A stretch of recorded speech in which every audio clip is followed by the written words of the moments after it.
The next thing I wanted to show you was the inventory or managed inventory health. Just one other thing, and most people probably know this. There may be one IPI, but it's not like there's just one inventory storage number to work with. There's different categories. There are different categories. There's standard size, there's oversized. There are a number of things. So yeah, definitely it starts with the IPI. But I work with clients all the time that can send more product into certain sizes or categories, but they can't. They can send some stuff in, but they can't send more apparel in, for example. Yep, for sure. So, and this report actually shows some of that, right? So it shows the storage volume. So this particular product's taking up 41.553 feet. It shows the inventory age by breakout, like you talked about, Robert. We can see kind of a bigger picture. So here's my sell-through in the last 90 days. Here's my days of supply. Here's my inbound quantity, estimated excess units, which right now this is sort of descending. If you've had no sale in the last 6 months or more, if your estimated long-term storage fee at the next charge date, if that was applicable, your storage costs, things that are valuable for you, and then it allows you to easily, you can kind of slice and dice your inventory here. In this case, it's showing 2,902 items, but you can sort it and then make actions on it. So in this case, it's giving shortcuts to create an outlet deal. So if you were to create an outlet deal for this particular product, it would say that the outlet starting price is $19.50 or something like that, about 33% off of this current price. So it guides you to what the action is, and it tells you then it would be exposed in the outlet store for a period of 14 days. This is a report that I'd recommend everybody look at on a regular basis, and have good inventory visibility to all of these things. And can I pause here for a second, because I go over this report with clients all the time, and then new clients, whenever we go into this report, I've had several new clients say, skip that, it's that report's not valuable, and what it is either one, they don't truly understand the data that they're being shown here, or two, they think that Amazon, Paul, like you were saying earlier, Amazon is a little self-serving, or this report, like what Amazon recommends for excess inventory or removal orders, is just too extreme. And my comment to them is okay, that may be the case, but don't discount this report and just ignore it because you feel like the data is skewed one way or another. There's still really good data here. So I just wanted to stress to sellers, if we're covering things and you've seen this before and you feel like that, take another look at it, or send an email to Prime Guidance and ask us to look at it with you, because there's good information here that can truly help your business. A lot of times you could do things in bulk actions here. This shows here. Mm-hmm. You can download this report to slice and dice it to show items that maybe aren't new, or that are based on an anomaly. Like I only want to look at items over a certain threshold or whatever. A lot of times it's about finding that one nugget in the report that's super valuable to you, because Amazon discloses a lot of the same information multiple ways in multiple reports and so forth. So it's easy to say, oh, I don't use that report, I use this other report. But this report may have one thing that the other report doesn't have. So we're a big fan of poking around in every single report that Amazon has and really getting a good understanding of it.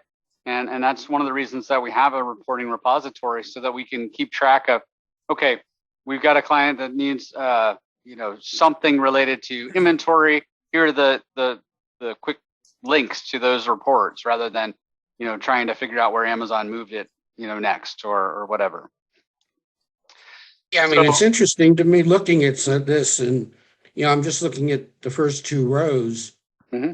and it already says that the seller has got the lowest price on these two items. Yep. So I'm sure these three items, it doesn't. Yep. Yeah. So I'm just I'm kind of curious. I don't know if we can click on the menu where it says create an outlet deal, and not if it's going to show something confidential. This is a screen grab as well. So oh, it is okay. So just to yeah, so map I'm just kind of curious. I guess they're just in this case they're just dumping in everything, that sort of has excess inventory. But in this case, it looks that at least from you can keep dropping the price, but it looks like it's not a pricing issue.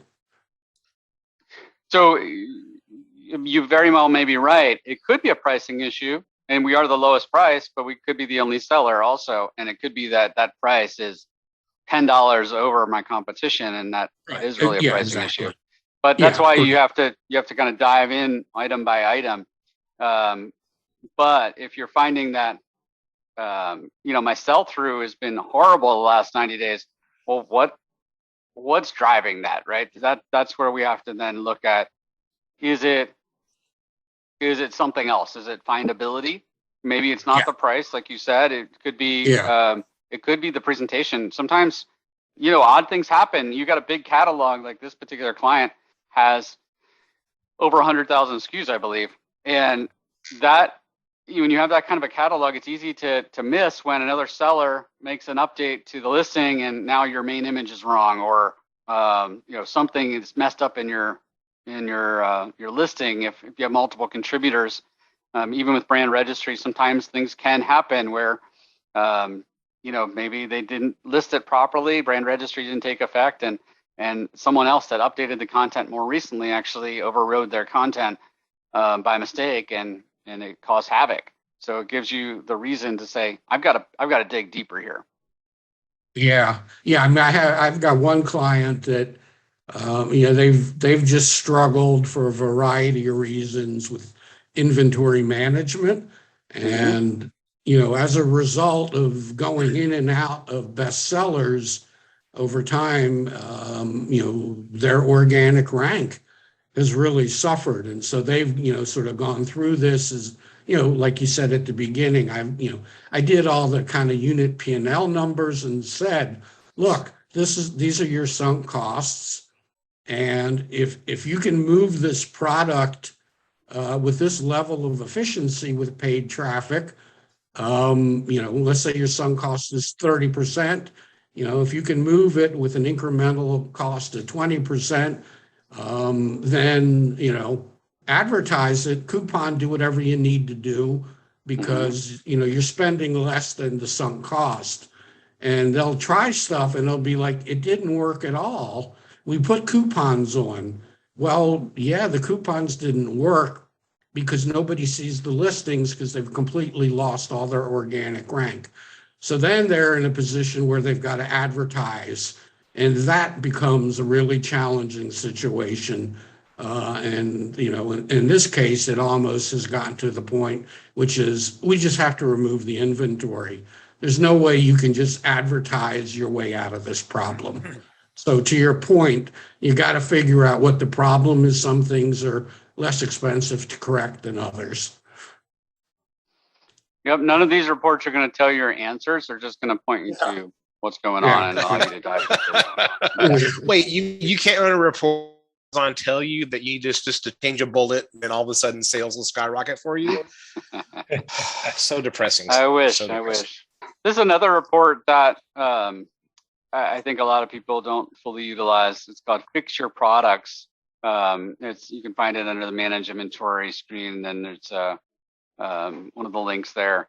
But it'll show you things like inactive listings. So again, you got a big catalog, you've got inactive listings. Well, what's going on with them? In some cases, it's due to out of stocks, could due to pricing issues. Maybe it's due to information that's missing, that's keeping you search suppressed, like you didn't fill out the department or something that's mandatory. So it's saying we can't list your product until you fill in this attribute. This points those things out for you. It helps you understand what you need to jump, into and fix.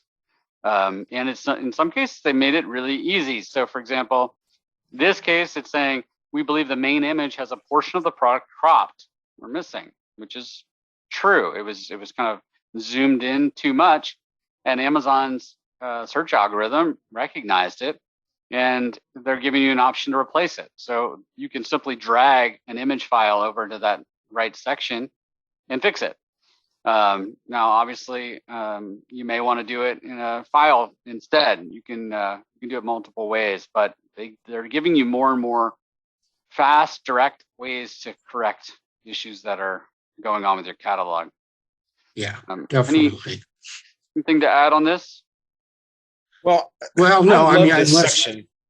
Yeah. Go ahead, Paul. Go ahead. I was just going to say the listing quality report, which I think you're going to get to, is a somewhat similar report that gets into a lot more specific stuff, particularly around what is affecting my getting search impressions, and also what's affecting sort of the findability. Am I using these attributes that people are going to filter search results down? So at any rate, it's a similar report. If you think about it this way, this report is to fix products so they can go live. That report is to make them better with attributes so they can be filtered upon and so forth. So it increases your findability, like you said. I love this report, and the one that you're going to show next, I think. I've got, and I'm not sure if this is the same client as the last one, but I've got a client that's got 100,000 SKUs, and they have a team. They have several teams that do management of these items, and this report really helps us figure out what kind of if the team is not doing a good job with the images like this, because they automate so much of what they're doing when they create these items. So anyway, these kind of reports really help in that regard. This is now, if I'm not mistaken, you can get to this report as well too by going to catalog top left, and then also complete your drafts as well too, right? That's right. So sellers are probably getting more familiar with this from doing. That would be the income. The only difference is it defaults to incomplete listings here. Right. So, but it's basically the same type of thing. It's something's missing that's prohibiting your products from going live. Right. Yep. No, great report. Yep. The one thing though I'm not seeing in this view, now of course you can prioritize based on the filters on the left, which is, well, okay, I'm out of stock. Guess I better work on that one first kind of thing. But I'm not seeing anything in here, and maybe it's grayed out, but how do, there's, what is this? Well, how do you make changes to things? No, how do you prioritize what to work on? I mean, I don't see what is the ranking? You can several things to sort the report out. So you can sort it, and none of this is a screenshot, but like over on the left there, where you've got search suppressed, pricing issues, out of stock issues, closed. You can also download this report as well, Paul, and then prioritize it that way, and then figure out from that report how you want to come back and do a sort here, by SKU prefix. So what we do on our team is we'll download it, look at the report, prioritize things, and come back with SKU families on prefix, and then look at them here specifically, and then get more, more granular, more focused on what we're doing there. Yeah, pay attention to these. Pay attention to these right here. These are ways to filter, and these are ways to sort right here. Right. Yeah, this is kind of an important point that you brought out, Paul, in how do you decide what's important. And that's where some of the other reports that we've already discussed, might tell you. So if it's an aging thing, or the first report that you worked with, Steve, that gave, the issues or things like that. The problem with all of this is that often all the data is not in one place, so it's multiple reports. So you could take this report and an aging report and do VLOOKUPs and then prioritize from that there. Or there are services out there where you can create your own custom reports through all the data that Amazon provides to you, that you may be able to use to get something into a single report. But the idea, kind of what Steve's talking about, is these are all different reports, and they all still relate to one big thing: selling your product, making money, making things. And I think, it's, as Wes said, this is a screen grab. I'd be willing. I just don't remember off the top of my head, but where that sort by is, we have it sorted by the date of the occurrence. I'm sure there's some other options in that sort by. Yeah. Yep, there absolutely is. Sure. So one thing I also call out too, it can get a little overwhelming on Amazon. When you're selling on Amazon, you look at all these things and you're like, where do I begin? It can be so overwhelming that you don't go anywhere because you don't know where to start. And that's where we come into play. We help you understand what all do you have to do? What are the tasks at hand? And then help you prioritize it. So for example, I was on a client this week, and at the end of the call, I had about a half a dozen things that client was supposed to focus on. And I said, listen, it's a fair amount of action items.